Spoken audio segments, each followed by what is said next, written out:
साथ संगत जी, प्यार से कहना धन निरंकार जी।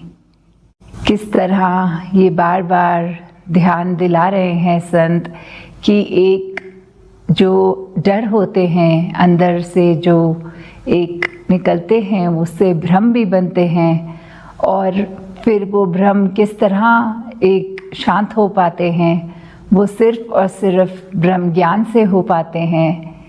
कि कैसे एक मनुष्य अगर आया है तो अकेला ही आया है और अपनी मृत्यु के बाद भी इस निरंकार में जाने के समय भी अकेला है।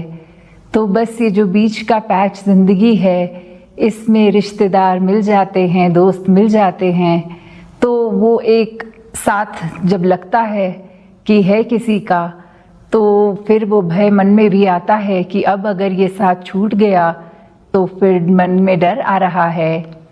पर साथ ही अगर हम इसको इस तरह देखें कि मन में ये बात आनी कि सबका साथ है, पर ये सब लोग जो इस संसार में हैं संगी साथी, ये तो फिर एक माया का रूप ही हैं जिन्होंने कभी ना कभी हाथ छोड़ ही देना है।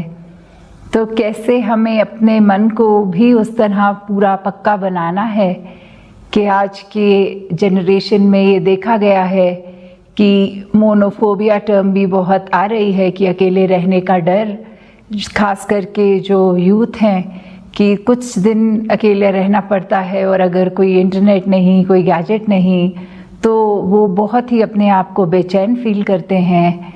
और साथ ही एक वो जो टर्म है FOMO, fear of missing out, कि कैसे लगता है कि हमारी लाइफ के अलावा हर एक के लाइफ में इतना इंटरेस्टिंग कुछ हो रहा है।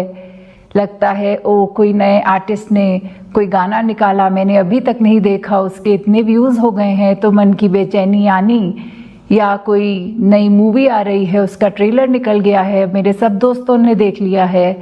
तो ऐसी छोटी छोटी चीज़ें जो आजकल ऐसे लगता है कि किसी की ज़िंदगी में हमसे ज़्यादा कुछ इंटरेस्टिंग हो रहा है। पर बात तो वही है, ज़िंदगी सबकी उसी पर आधारित अगर रखें इस निरंकार पे, तो कितनी स्थिर होगी। नहीं तो हाल हमारा भी वैसा कि एक कहानी है जो बंदर मटके में पानी भरा हुआ था और झांक के देख रहा था नीचे मटके में, तो एक पेड़ पे लटके अंगूर उसको दिख रहे थे और उसको लग रहा था कि ये मटके के अंदर पड़े हैं। वो कभी अपना हाथ डाले, कभी अपना मुंह अंदर डाले, पर वो अंगूर उसके हाथ नहीं लग रहे थे। तो कैसे ये बस एक रिफ्लेक्शन थी जो ऊपर अंगूर की, जो उसके उस गमले में आ रही थी, पर ये इल्यूजन ये उसको इतना भ्रमित कर रही थी कि उसने वो मटके के अंदर दिखने वाले अंगूर को असली अंगूर माना और ऊपर देखकर पेड़ की ओर देखा तक नहीं कि वो असली तो वो है, सच्चाई तो वो है। तो कहीं हमारा हाल भी ऐसा नहीं हो रहा कि इस निरंकार को जानने के बाद, ब्रह्म ज्ञान लेने के बाद भी हम ऐसे छोटे छोटे इल्यूजन्स, डर, ऐसे भ्रमों में अटक गए हैं, अपने आप को फंसा के रखा है कि बिल्कुल चैन नहीं है, वो स्थिरता नहीं है, वो हमेशा एक बेचैनी सी रहनी कि हम अपने जीवन में बहुत मिस कर रहे हैं करना, ऐसा भी कर ले, वैसा भी कर लें। भाग दौड़ की दुनिया बना ली है हमने अपनी जैसी। तो किस तरह हम अपने आप को ऐसा बना लें कि ये जो निराकार है उस पे आधार रख के, अपना विश्वास रख के, फिर स्विमिरन से भी एक बहुत ही शांति, एक स्थिरता आएगी। अपने मन को मजबूत करने के लिए ये नेगेटिव थॉट्स जहाँ हमें हटाने होंगे, एक पॉजिटिविटी लानी होगी।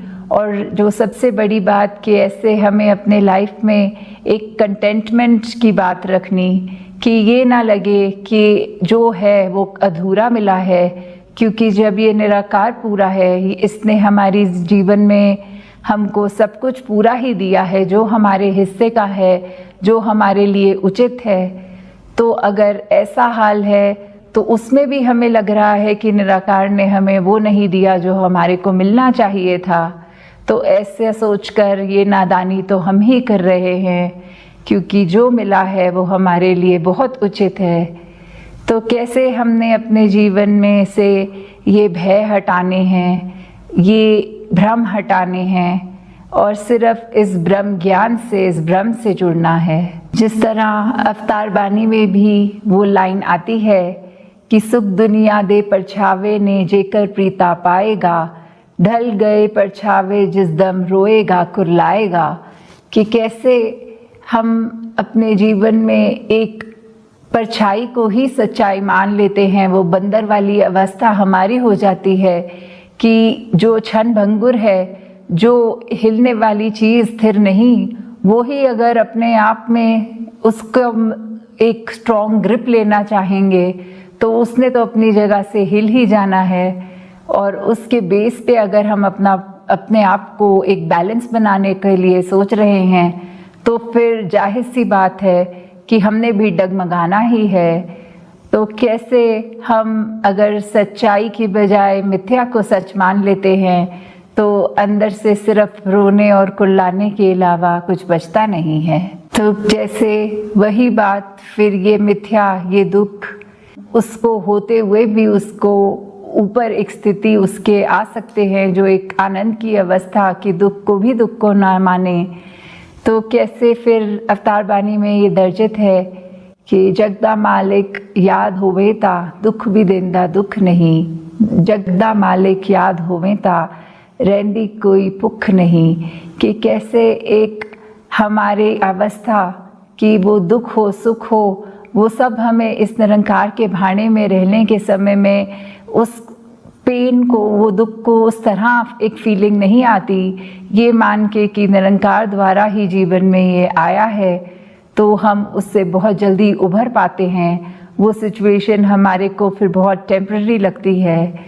और कैसे फिर कंटेंटमेंट की कोई भूख भी नहीं कि कुछ करना, हाँ लाइफ है, एक कर्म करने हैं, वो कर्मों के लिए नहीं कह रहे कि रुक जाना है, पर एक जो ये लालच होते हैं कि हमें ये भी चाहिए, वो भी बहुत होड़ में आ जाते हैं हम एक, तो उसके लिए जो वो वाली भूख है एक ग्रीड की तरफ जाते हुए इंडिकेट करती हुई कि कैसे वो लालच वाली भूख खत्म हो जाती है। एक बिल्कुल हम कंटेंट अपने होकर उस तरह की स्थिति को आ जाते हैं। तो आगे की लाइनों में जैसे लिखा है, जगदा मालिक याद होवेंदा होंदा हर कम पूरा है।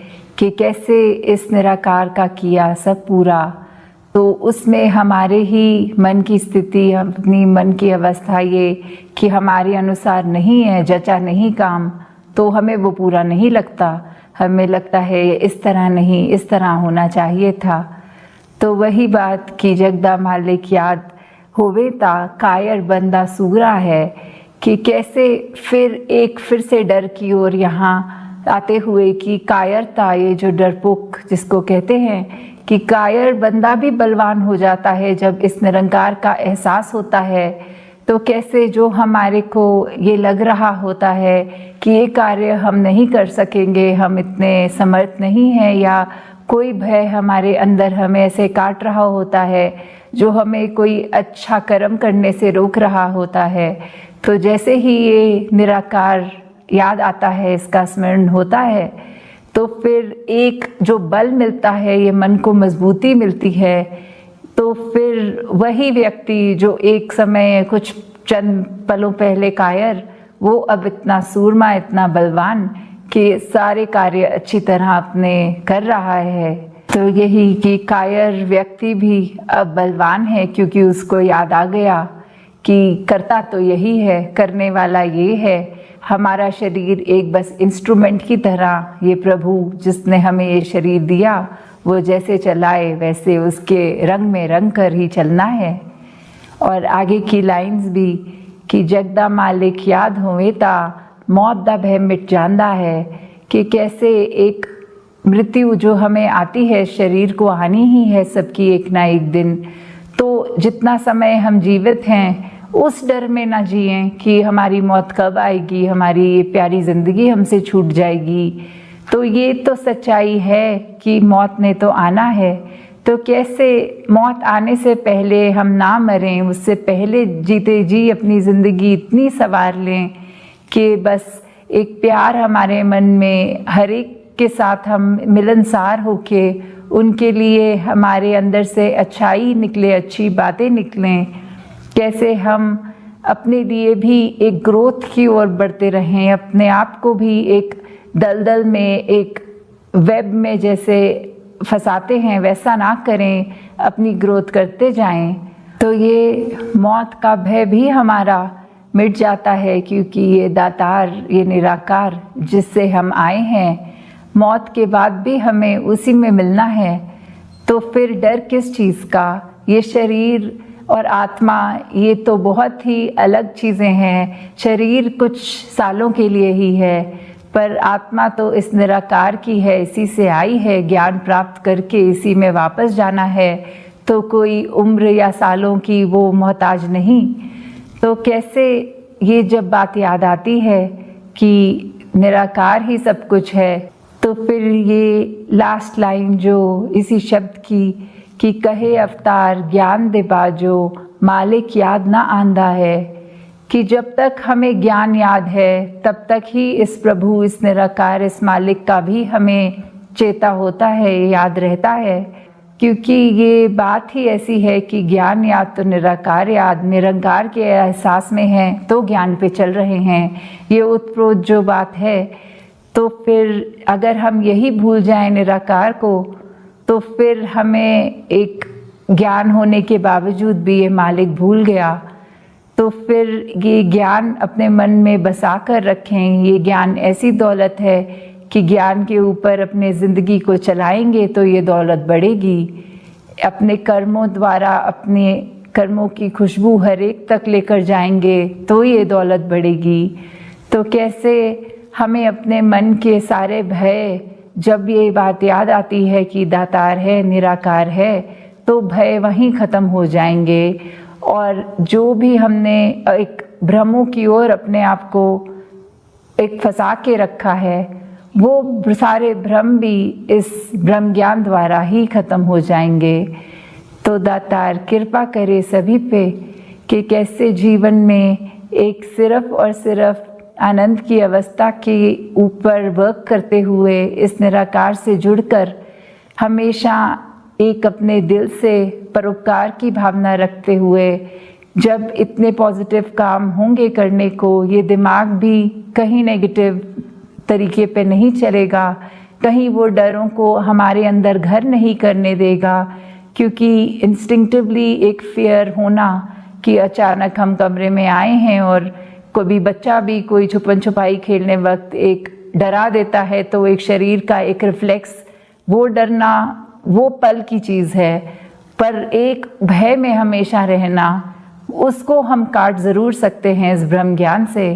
तो कैसे हम एक अपने मन को और साफ करते जाएं, अपने मन के अंदर जितना ठहराव ला सके इस सिमरन द्वारा।